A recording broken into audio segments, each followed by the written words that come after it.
Here are 9 ways to ensure that your yarn ends get woven in, weaved in, weaven, woven, weaved. Hiding loose ends is really achievable.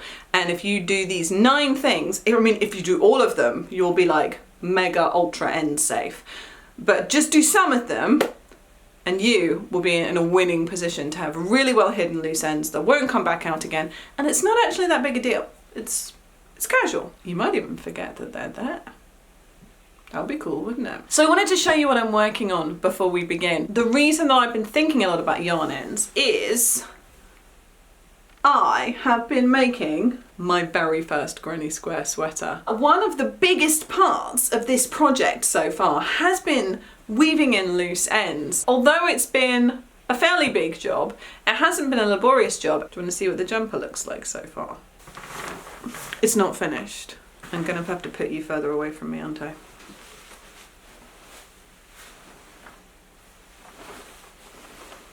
What do you think? It's gonna have sleeves, but they're gonna be big floaty sleeves, and I won't wear a high neck top with it. It'll have a big scoop open neck to counterset the fact that it's a big jumper. Did you need to see my head? Here's my head. Here's my jumper. I'll go back to normal now. I'm going to fold up this jumper because I love it. So thing number one, leave at least a 5-inch yarn tail. In reality, I think actually leaving a longer tail than that is a really good idea. I often leave tails like this long within granny squares. And I know I can hear you going, oh my goodness, waste of yarn. What are you thinking? Hear me out. You are going to shorten that a little once it's sewn in, but what happens is if you have a long tail, there's 2 aspects to it. One of them is that you've got more area to make sure it's secured, and the second one is if it does come undone at some point way into the future, obviously because you've secured it so well, if that does happen, it's going to be so much easier to hide it again. When short tails pop out, it is a nightmare to try and get them back again. I don't know if you've ever tried it, but if they're too little, you can't even attach a needle, and it's hard to even hook them up if you get it really wrong, which all of us do on some of our first projects. So avoid that really long tail, right? The second part, number 2, still related, weave as you go, but still leave a tail. So the weave as you go method I use all the time if I'm colour changing in granny squares. So what you do is you chain up with so you colour change and then you chain up to start your new level, and then as you stitch along you just leave that old tail of the old colour of yarn and the tail of the new yarn that you've started within the stitch, and you just stitch it into your crochet as you go along. So you contained it within it as you make it. But, important caveat, don't consider that job done. Still leave that tail at the end. Weave as you go, but still leave a tail. That's my tip number 2. Number 3, when it comes to actually sewing the end in, use a needle, not a hook. I know that a lot of crocheters are really anti-sewing. It's problematic for some people when they start amigurumi, for example. A lot of patterns involve sewing. All my patterns involve sewing. But if you can overcome that and learn just a little bit about sewing, and I am not book smart on sewing, I just do it. I used to cross stitch when I was little, but I'm not a sewing person, but I can do sewing in crochet. It will make so many of the things that you do so much easier. So don't use a hook to hide your loose ends, use the needle. It's a much better method, and again, leaving that long tail will make that a lot easier too. So for the sewing in, for the weaving in, for the hiding ends, needle not hook. 4th thing, place the yarn when you're sewing it in centrally in the stitch rather than in and out. So your stitch is made up of a little loop, and what you want to do is to push your needle through that loop inside the stitch rather than going around the stitches. Not only will that make it less obvious when people look at the crochet, but it will also make it much more likely to stay where you've put it. 5. This is such an important one. Sew in multiple directions.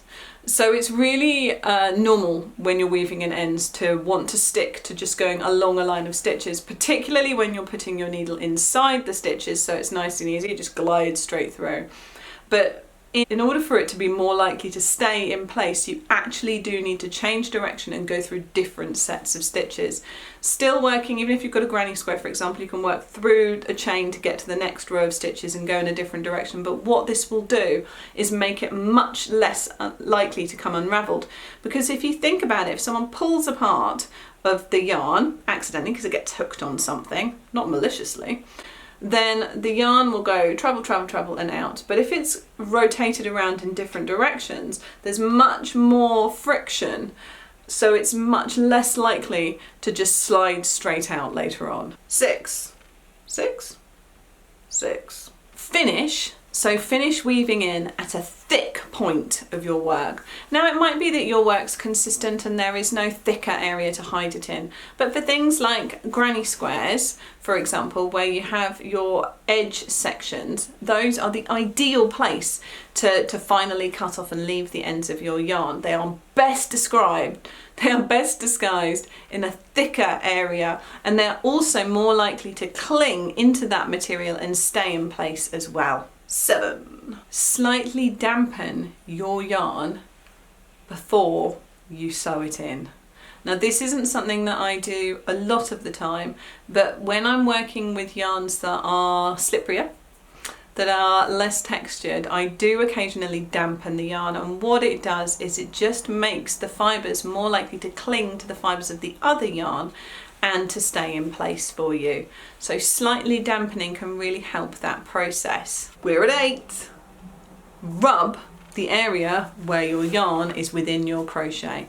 So I don't know if you're familiar with felting, for example, but when you rub and rub and rub, you can join fibres together. So the loose fibres of your yarn, so your yarn's not just one smooth piece like plastic, it's lots of little fibres. And when you rub and rub, what happens is the fibres of your inner piece of yarn that you've hidden become attached to the outer piece of yarn on the stitches, and they grip more firmly. So dampen that yarn very slightly, and once you've sewn it through, rub and rub and rub to help to join that yarn to the existing yarn of your crochet stitches. And finally, if all else fails, fabric glue.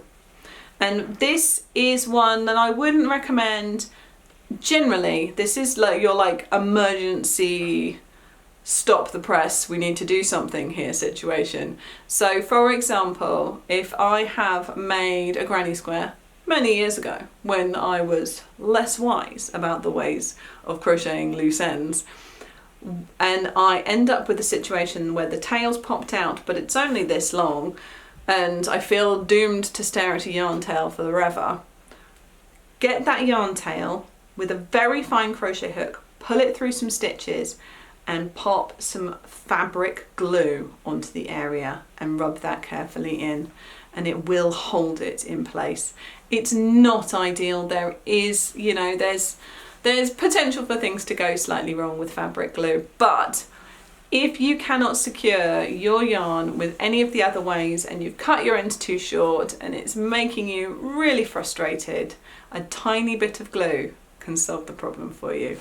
So I hope that's been helpful. What have I missed? What 10th, 11th, 12th and 13th things can you tell me about how you hide your yarn loose ends? Let me know in the comments, let's have a chat, share your thoughts. I really look forward to hearing them, and I hope that you've learned something new or just found that interesting today. And let me know what you think of my sweater. I really love those colours. It's that Lion brand smooth like butter yarn. I used it on another video to demonstrate something and it was so smooth like butter that I had to use it. Really loving it so far. It's not been blocked or anything yet, and obviously I have to finish the sleeves, but first crochet garment. Very exciting. But yes, loose ends. Hope that helped. Chat to you in the comments and happy crocheting.